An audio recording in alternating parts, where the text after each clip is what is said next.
Ripa e Felipe, lá no Ironberg, falaram sobre masculinidade e abordaram alguns temas bem sensíveis. Então vamos assistir isso juntos? Vamos lá. Por partes. Vamos lá. Primeiro, eu preciso entender 3 coisas contigo rápido, porque para a conversa ter sentido. Então, inclusive, eu vou te cortar de vez em quando e sempre vou fazer contrapontos. Sim. Então, vamos lá. Você falou, por exemplo, de 4 homens aqui. Você, seu pai, seu avô e seu tio. Um agredia a mulher. Perfeito. Ótimo. Você acabou de me dizer que, pelo menos neste caso que você trouxe, não estou generalizando, mas nessa abordagem, de cada 4, 3 homens são corretos com as mulheres. Na verdade, eu era criança, né? Não, tudo bem, mas era você meu pai é agressor de mulher avô. hoje? Era meu... Jamais. Então, pronto. Então, se diz ainda a verdade. Cada 4, 3 são corretos. E o teu tio, infelizmente, tinha essa postura que não é uma postura de homem. Perfeito. Ponto. Beleza. Agora, uma feminista, por exemplo, e é onde eu vou chegar com a pergunta. Ela chega e fala o seguinte: todo homem é machista, todo homem é agressor. E aí, esse discurso dessa mulher também está exagerado, porque não é verdade. E aí, eu vou pro Red Pill. Eu posso chegar e dizer, toda feminista é uma mulher louca, exagerada, com discurso de mentira e de ódio contra o homem. O que não seria verdade. Porque existem vários níveis de feminismo, né? Várias camadas, do mais leve, mais sutil ao mais radical. E tem o Red Pill. Por que vocês entenderam que todo um movimento é extremista? Quando eu pessoalmente, e eu não sou Red Pill, eu sempre critiquei o movimento em si, de novo, mas eu encontrei e conversei com pessoas aqui que têm um pensamento normal, equilibrado e coerente, ainda que eu não concorde com algumas opiniões, mas de longe são pessoas extremistas. Irmão, eu não gosto de nomenclatura, velho. Mas esse é o problema. Eu acho que essa questão de Red Pill, pra mim, a maioria dos Red Pills, eles vieram pra internet pra enganar homem frouxo, homem mal amado, homem que tinha frustrações dentro dele e que através dessas propagações de ódio, que são esses conteúdos divulgados pelos Red Pills, eles se sentiram abraçados. E aí muitos deles compram curso desse tipo de cara. Eu acho que tem meio que um antes e depois aqui da Red Pill, né? Que é a Red Pill dos fóruns, que é aquela que meio que ficava ali entre linhas, né? Tipo a Dark Web da internet. Aquela Red Pill ali, que foi uma Red Pill inicial, tô falando sem muito conhecimento de causa, tá? Eu pesquisei alguma coisa, mas não pesquisei muito. Pode me corrigir, fica à vontade. Eu acho que a Red Pill dos fóruns da Dark Web, ela era muito violenta. E ela surge quando ela percebe essa emancipação feminina. Então tem essa Red Pill. Tem a Red Pill contemporânea, né, que é essa que a gente vê aí, que inclusive nesse momento está passando por uma transformação. Essa Red Pill contemporânea, moderna, ela está trabalhando muito mais o desenvolvimento masculino.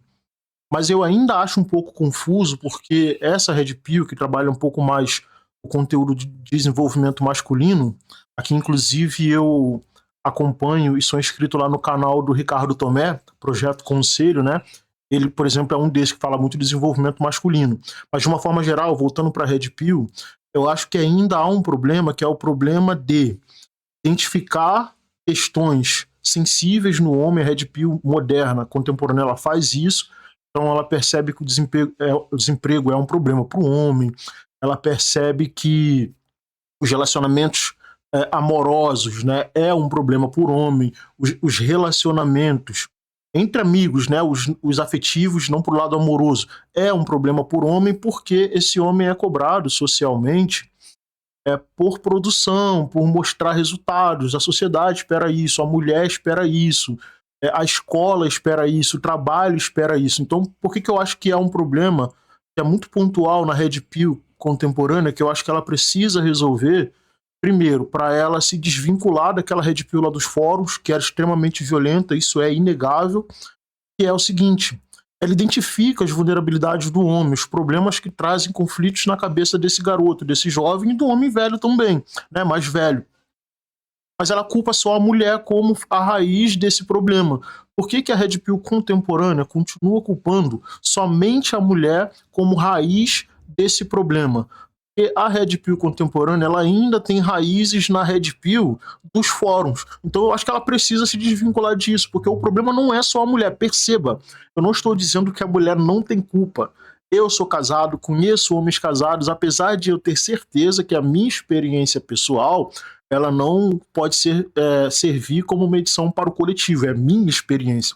Mas eu, enquanto homem e enquanto homem casado, posso falar dessa questão. Então eu também sofro pressões, ter que produzir. Quando o desemprego bate, é muito difícil, porque querendo ou não, você percebe olhares, você percebe uma cobrança às vezes sutil, outras vezes mais aberta. Eu ainda não passei pelo desemprego, mas eu sei que isso acontece, por isso eu citei amigos, né, que eu conheço, e também posso citar próprios comentários de homens das comunidades Red Pill que botam lá nos vídeos, né, o homem desempregado, ele é olhado torto pela mulher, mas não é só a mulher que olha torto, a sociedade olha torto para o homem, porque a nossa construção enquanto homem, ela é baseada no trabalho. Nós não nascemos com DNA para trabalhar, a gente foi construído dessa forma. Então, quando a gente não produz, a cobrança vem. Então, eu acho que a Red Pill contemporânea, ela precisa deixar de culpar a mulher e pensar no coletivo. Eu acho que isso vai deixar mais saudável.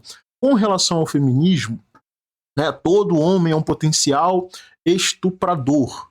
É como o Felipe, né? Espero não ter errado o nome dele, o host aqui do programa. Como o Felipe falou, existem várias camadas do feminismo, existem várias ondas do feminismo. Você já estudou as ondas do feminismo? Só tu botar isso assim, ó, ondas do feminismo, você vai ver lá que o feminismo ele vai se radicalizando, mas ainda que ele vai se radicalizando, não significa que todas as mulheres estão se radicalizando nesse processo de radicalização. Então, você tem mulheres que são mais extremistas, você tem mulheres que não são tão extremistas assim, você tem mulheres que são feministas em algum nível e conservadoras em outro, principalmente religiosas, então elas tendem a pensar um pouco diferente e tal. Mas o que acontece? Todo homem é o potencial estuprador. Voltamos à raiz do problema, que é a raiz vamos falar sobre a construção do homem lá nos tempos mais primórdios, mas não tanto assim. Talvez a gente possa falar dos anos 60 para trás, 70 para trás, quando a gente ainda não tinha a mulher emancipada como ela é hoje. Naquele período, o homem era, sim, de fato, muito violento. Ele ditava as regras da casa.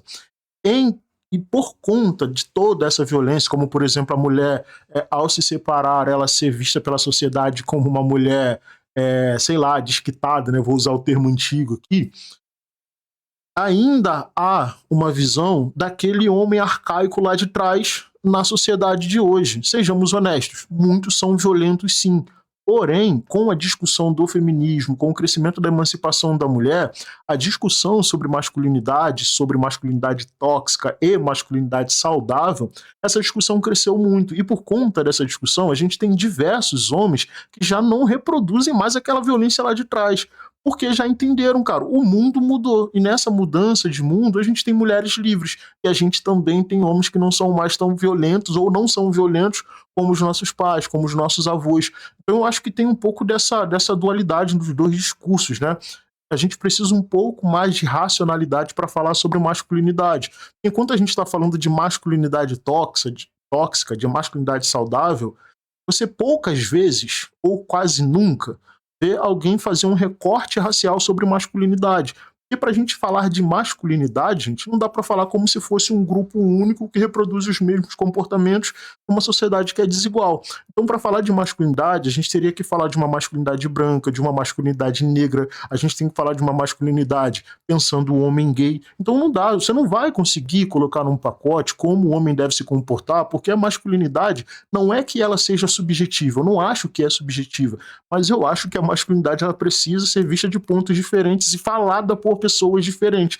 Hoje, infelizmente, a gente tem nas redes um debate de red pills, né? Eu não estou falando de debate ruim ou bom, mas um debate de red pill, um debate de homens desconstruídos. Mas eu pergunto a você, qual é o homem negro que você vê falando sobre masculinidade na perspectiva, por exemplo, progressista? É muito difícil você encontrar. Por quê? Porque o debate da masculinidade, até no campo da esquerda, e eu sou um homem de esquerda, tá bom? No campo da esquerda, o debate de masculinidade, ele é sequestrado, tomado por homens brancos que falam como se as suas experiências e aquilo que está falando tivesse valor universal, quando na verdade não tem. Então, cara, falar de masculinidade é muito complexo. Eu tô falando muito, né? Vamos continuar assistindo aqui, cara. Eu sou o Léo Sobral, tá bom? Você tá no Diário do Homem Comum. Considera se inscrever aqui no canal. Vamos lá, vamos continuar aqui. Então, assim, ô Fê, na minha concepção, um cara que vende curso para um homem, ensinando ele a ser homem, esse cara é charlatão, e o cara que tá... Essa coisa do curso é meio que essa segunda ou terceira onda da Red Pill, né? Como a Red Pill se desprendeu do conteúdo das falas dos fóruns, né, que era muito mais violenta, agora a Red Pill é mais focada em desenvolvimento pessoal. Então tem uma onda de cursos, os criadores fazem cursos e tal. Em certo ponto, eu concordo com o Gipa, porque essas vulnerabilidades, fragilidades, tristezas, ansiedade, depressão do homem, ela é sequestrada pelo masculinismo mais voltado à direita. Ela é sequestrada, ou vamos lá, vamos corrigir, não pelo masculinismo voltado à direita. Vamos falar sobre capitalismo e neoliberalismo. Dentro do universo capitalista, tudo pode ser capitalizado, inclusive a dor do homem. Então, com a ascensão do marketing digital e do pensamento e do modelo econômico capitalista com o pensamento neoliberal, a dor do homem, ela passa a se tornar algo que pode ser capitalizado. E como que é capitalizado? Você vende cursos. A gente, infelizmente, tem homens aí, gente, vendendo curso para engrossar a voz. Vocês já viram isso. Então, o garoto que tem a voz normal, ele considera que a voz dele é afeminada. Então, ele liga o voz afeminada com uma questão gay. Então, para ele não é legal ter uma voz normal ou ter uma voz fina. O que ele vai fazer? Ele vai comprar um curso para ter uma voz mais grave. Mas você sabe se quem está dando esse curso, por exemplo, é um fonoaudiólogo? Pessoas que cantam sabem o que eu estou querendo dizer. A nossa voz muda, mas chega um momento que ela não muda mais. Chega uma fase que passou. Então, encorpar a voz de forma natural, dificilmente você vai conseguir. O que você vai conseguir é criar um personagem que anda por aí falando grosso, mas que quando chega em casa, tá com a voz cansada, com pigarro, rouco o tempo todo, até desenvolver um problema nas cordas vocais, e aí você fala grosso não porque mudou, mas porque você tá doente, entendeu? Então tem isso, né? O marketing digital, ele sequestrou também a dor do homem e acaba vendendo um discurso, cara. Isso é muito sério. Porque é isso, né? Uma lista para você pegar mulher. Eu acho legal a gente aconselhar, a gente receber conselhos sobre como pegar uma mulher. E pegar no bom sentido, e vou ficar explicando também, porque eu também não tô querendo ser, enfim. Mas, vamos lá, legal ter uma lista de como pegar a mulher. Mas existem homens e homens, essa lista não vai se aplicar para todos. Será que quem produz essa lista está pensando nisso? Que existe homens e homens? Existe homem tímido, existe homem que fala demais, existe homem feio, existe homem que é bonito demais e nem precisa de lista. Isso, né? Mas a gente não pode se enganar achando que tudo que a gente está comprando enquanto desenvolvimento masculino é para o nosso bem. Às vezes, é só para capitalizar mesmo. Comprando esse curso é um perfeito idiota. Mas então, cara, tem um problema aqui. E agora eu vou deixar muito claro, só em cima que você falou da questão da feminista. Se eu vejo uma mulher falando pra mim assim, todo homem é um potencial estuprador, ou todo homem não presta, eu vou falar assim, você não me representa. Ô Fê, quando começou esse projeto, essa ideia de defender as mulheres, eu tava numa festa, e aí chegou, você me deu cafeína, você viu, eu fico arrotando agora. Mas vamos lá. Aí o que acontece? Eu cheguei numa festa, tinha uma mina lá, que ela tava, uma galera veio falar comigo, e tinha uma mina que ela tava acompanhada com uma outra mina. O Gipa precisa acalmar um pouco mais, né? Ele tá sempre na posição de defensiva, né? Parece que ele vai sair. Eu acho que é o personagem que ele acabou criando, né? Quer dizer, não é personagem, não vou falar que é um personagem. O estilo do Gipa, que é um pouco mais agressivo, parece que ele a qualquer momento vai levar porrada, então ele tem que manter esse estilo, né? Eu acho que ele tinha que ser um pouco mais tranquilo, falar com mais calma, respirar melhor. Isso vai ser importante até para ele poder passar as ideias dele, que eu acho que são boas ideias, né? Enfim. E elas estavam com cara feia pra mim. E aí eu sei que elas se aproximaram, depois de várias pessoas vindo falar comigo, e falaram assim, você sabe que você não nos representa, né? Aí eu olhei pra ela e falei assim, nem Deus agradou todo mundo, colega. Ela falou assim, mas você tá se comparando com Deus? Eu falei assim, não, eu só tô te dando um parecer a respeito da vida. Aí ela, porque você fala muito palavrão, e você não tem poder de fala pra defender uma mulher sendo mulher. Aí eu falei, você sabe onde que tá o problema de tudo que a gente tá vivendo hoje na sociedade? É o radicalismo.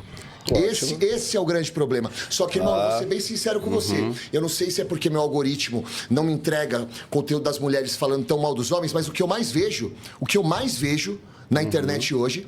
É o radicalismo por parte dos homens e também o quê?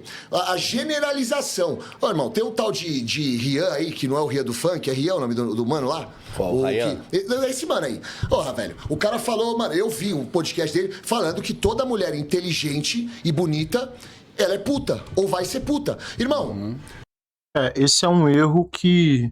Esse é um erro... Aí eu já não sei mais se é red pill, né? Esse é um erro que comunidades masculinistas cometem com muita frequência, né? Como, por exemplo, dizer que se uma mulher tem 30 anos, está resolvida financeiramente, ela é um risco para o homem que ainda está se desenvolvendo. Porque você acaba colocando a mulher numa posição de violência também, né? Como se ela fosse cometer uma violência contra você. E outra coisa muito importante da gente ressaltar, gente, é que é o seguinte: existe o mundo da internet e existe a vida real, tá bom? Comunidades masculinistas ou homens progressistas que falam na internet sobre masculinidade muitas vezes estão projetando um ideal com base naquilo que recebe nas redes sociais ou no cinema americano, por exemplo, de Hollywood, né? A partir dos astros de Hollywood. Brad Pitt é muito citado, mesmo Brad Pitt não sendo um bom pai, não tendo sido um bom marido dos relacionamentos que teve, um cara extremamente violento, mas ele tem um padrão de sucesso que é desejável para muitos homens. Então ele é chamado, por exemplo, de um homem alfa, né? Ou seja, você percebe, existe um padrão que não leva em consideração a moral. Por isso que é muito perigoso esse discurso de masculinidade sem conversar nas entrelinhas, porque o cara que é bonito, mas que é violento, não interessa, ele é objeto de desejo porque ele é bonito, porque ele tem sucesso, porque ele tem dinheiro, onde ele passa, as portas se abrem, ele consegue fazer network com muita facilidade e tal. Esse é o lado do homem. E aí tem um lado da mulher também, porque a mulher, ela também é uma mulher de alto padrão.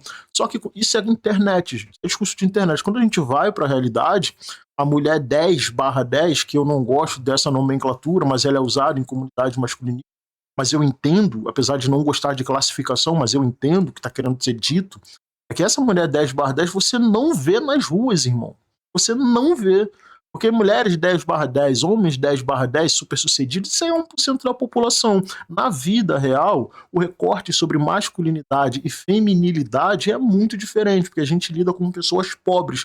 Na maioria delas, esmagadora da população brasileira, a gente vai ter aí 80%, 90% de pessoas recebendo no máximo R$5.000 lutando para sobreviver. E questões de masculinidade e de feminilidade atravessam essas pessoas, mas a fome, a necessidade de trabalhar, isso atravessa muito mais. Então esse discurso inflamado das redes sociais, ele talvez não se aplique dessa forma na realidade. Então a gente também precisa tomar cuidado com relação a isso, porque senão você vai pegar um personagem criado na internet, como por exemplo Thomas Shelby, e vai levar ele para o seu trabalho e vai aplicar aquele comportamento com pessoas que não...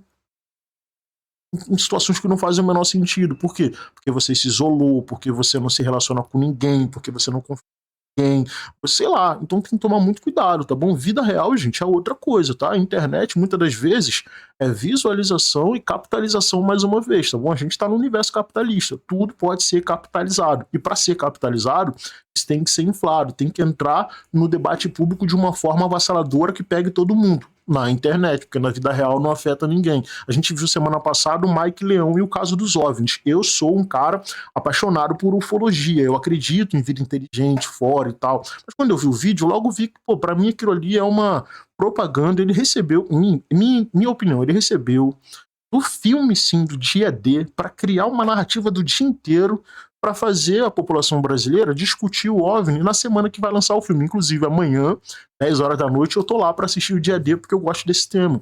Mas perceba, a vida real é diferente, porque a gente discute OVNI, mas quando chega no trabalho, você tem que produzir, você tem que dar conta. Porque teu patrão não quer saber, não quer ver você falando de OVNI. O seu patrão não quer ver você falando de feminismo, não quer ver você falando de machismo, ele quer que você produza. Porque na vida real é outra coisa, funciona de outra forma. Então toma cuidado também para esses internet não acabarem com a sua vida no off, porque você vai continuar levando prejuízo. Você é pobre, cara. Disso. Assim, eu não conheço nenhuma feminista, você pode me corrigir, que representa realmente a classe das feministas, que pega e fala uma declaração tão criminosa quanto essa. Não, eu acho que tem uma mais criminosa do que essa, dizer que todo homem é um estuprador em potencial. Exato. A Márcia Tiburi, que é um expoente desse movimento, na verdade, é uma das grandes expoentes do Brasil, política, do PT e tudo mais. Ela teve aqui comigo um belo programa. Ela deixou isso claro pra mim. Mas você sabe o que é estupro, irmão? Tipo assim, hoje em dia, porque assim, na nossa época, vê se eu tô errado. Quando falava de estupro, eu pensava no quê? Eu pensava no maníaco do parque. O cara que botava uma mina no porta-mala do carro, arrebentava ela de porrada, comia ela à força e jogava ela no mato. Perfeito. Certo? Hoje em dia isso mudou. Hoje em dia, se a mina chega pra você e fala assim, eu não vou dar pra você, e você fica na tentativa até ela pegar e, mano, cansou de falar não e fala assim, tá bom, vai, você estuprou a menina. Isso. Se você pega e transa com uma mina que tá bêbada, inconsciente, ou, mano, mesmo que não esteja inconsciente, semi-inconsciente, e ela não sabe o que ela tá fazendo, você estuprou ela. Deixa eu te fazer uma pergunta. Peraí, agora deixa eu aproveitar o gancho.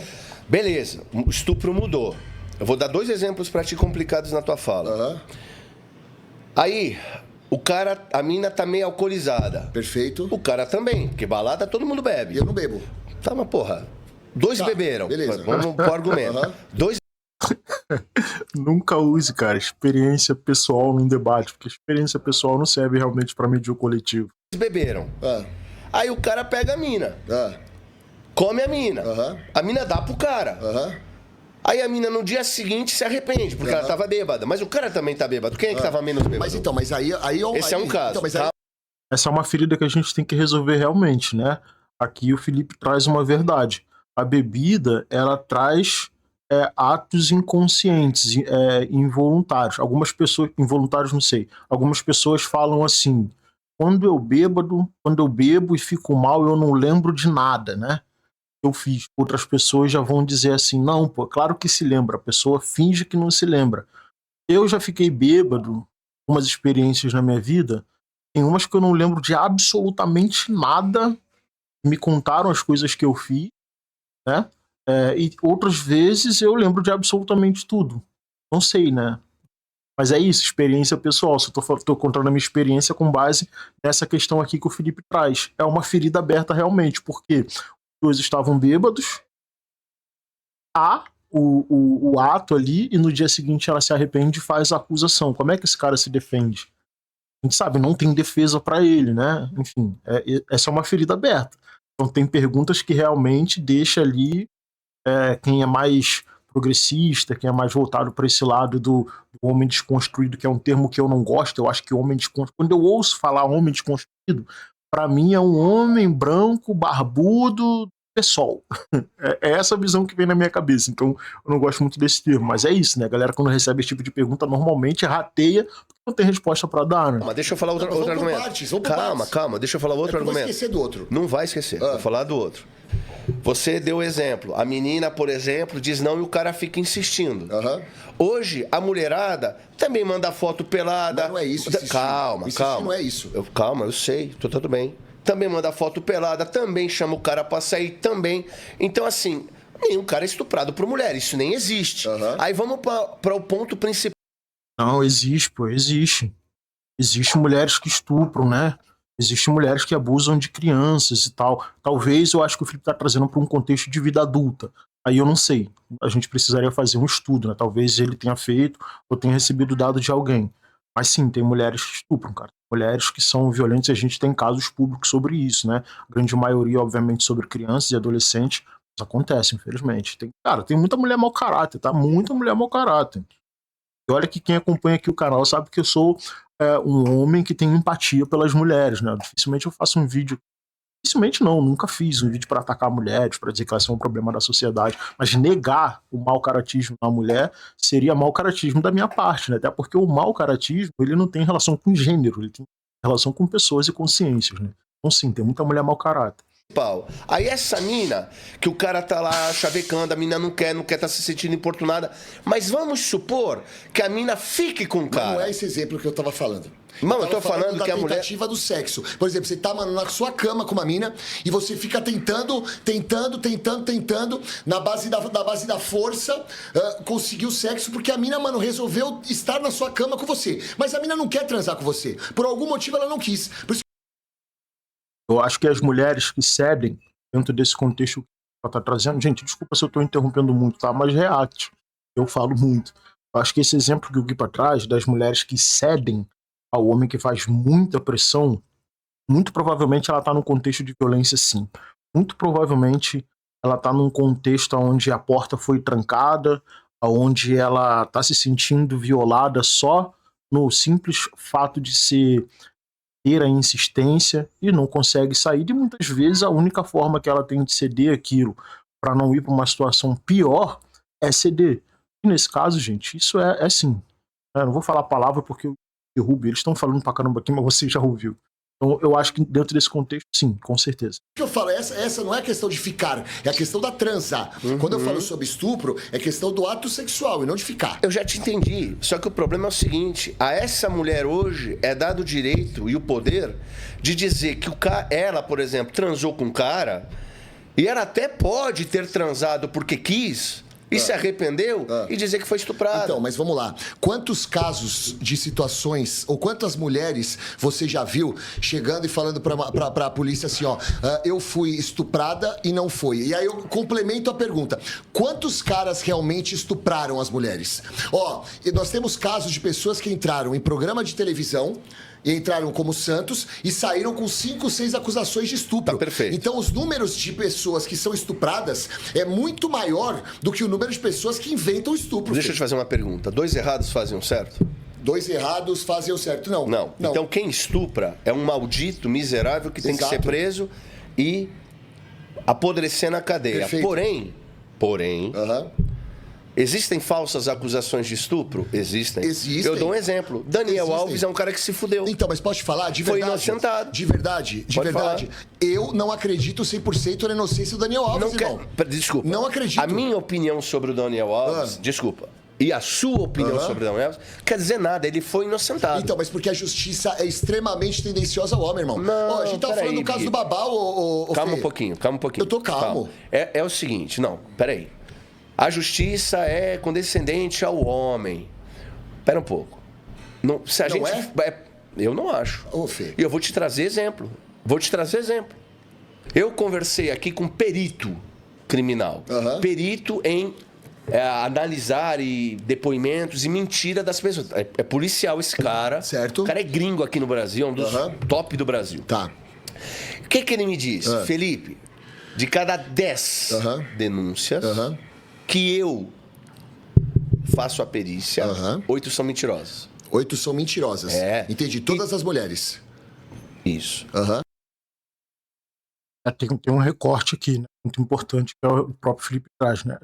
10, de 10 a cada 8, quer dizer, a cada 10 denúncias, 8 que eu faço são mentirosas.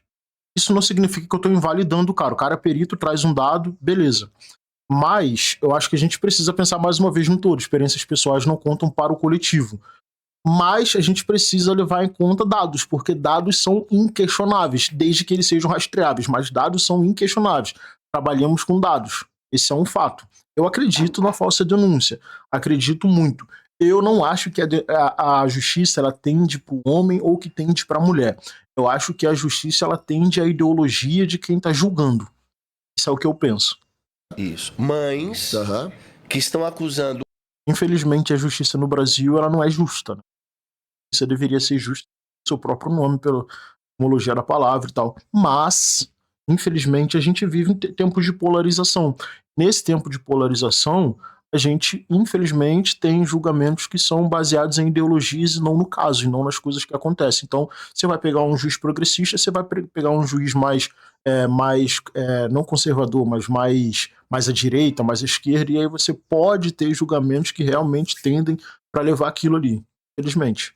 Mas é um dado alarmante, né? De 10 a cada 10 denúncias, 8 são falsas. A gente tem que ver o que está acontecendo, né? E como que a gente vai trabalhar essa falsa acusação quando ela é comprovada.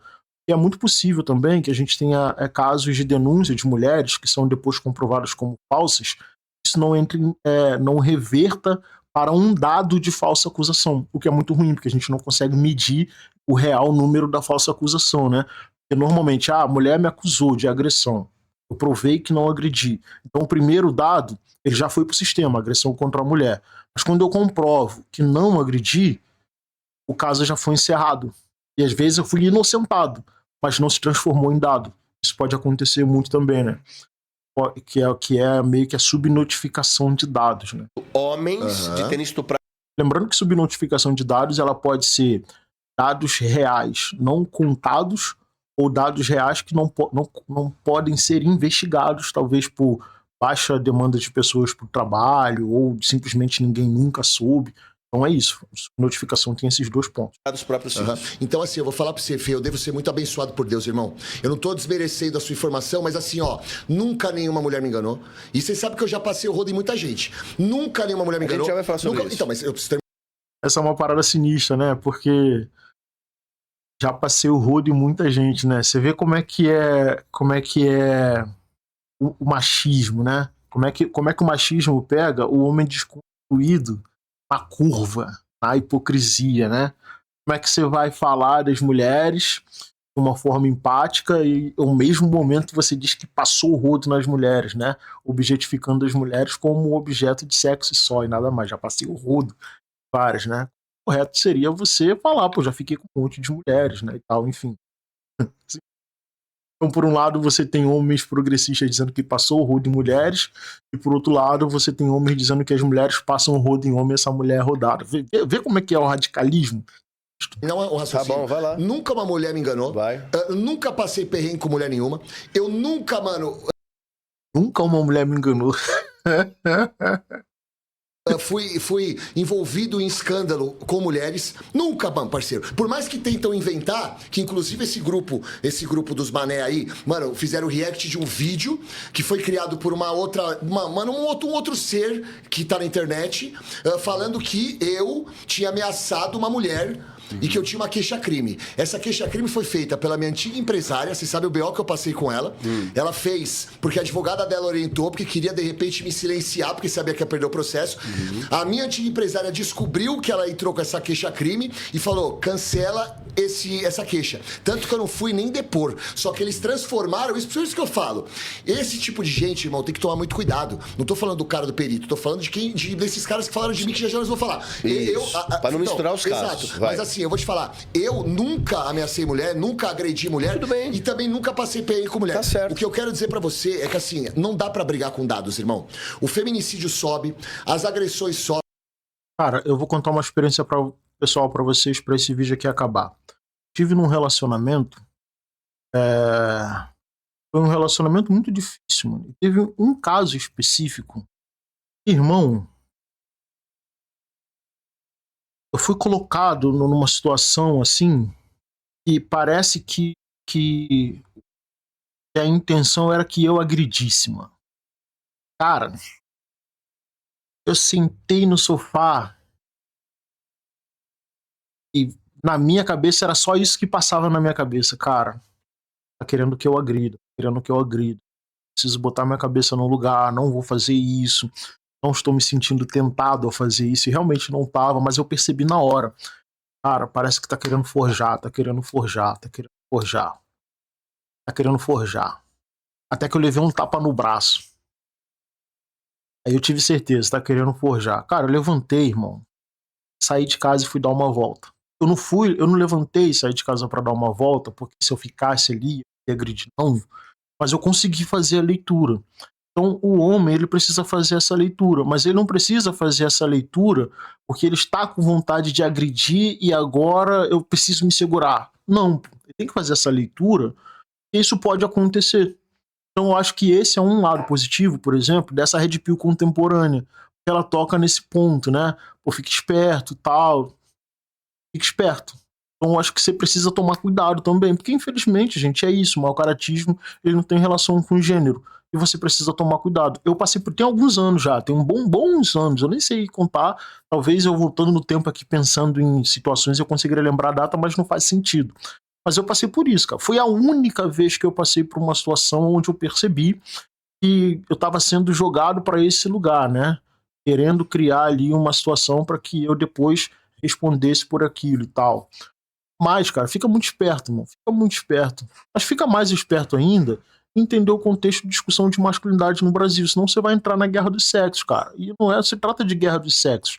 Para falar de masculinidade, a gente precisa falar de política públicas, a gente precisa falar de investimentos na saúde com relação à saúde do homem. A gente precisa falar por que as unidades básicas de saúde, quando fazem o Novembro Azul, não conversa de fato com os homens, não faz campanhas nas ruas para conscientizar os homens sobre a necessidade de não só fazer o exame do toque, mas cuidar da sua saúde como um todo. Propostas de políticas públicas que falem sobre cuidado com a saúde mental dos homens, políticas públicas mais incisivas para a gente falar sobre racismo e os impactos do homem no mercado de trabalho. Tudo isso são situações que mexem com a nossa masculinidade. Mas principalmente, agora para fechar o vídeo aqui, cara, não deixe que a sua masculinidade seja medida pelo quanto você produz. E reduzir a masculinidade pela sua produção, isso é o maior absurdo que pode acontecer. E um homem, ele não deixa de ser homem quando ele está desempregado, ele continua sendo homem. Então a gente precisa discutir uma masculinidade saudável que faça a gente partir desse pressuposto, de que a masculinidade não pode ser medida pela produtividade. E quem está fazendo isso hoje, muito isso, são os coaches de direita, capitalistas e neoliberais na internet. Eles estão colocando na sua cabeça que você só é homem se você produzir. Isso não é uma verdade. E quando você administra isso e recebe isso como verdade, inegavelmente, em algum momento você vai reproduzir violência. Isso é um fato. Pode ter certeza. Sou o Léo Sobral, você está no Diário do Homem Comum, se inscreve aqui no canal e até o próximo vídeo.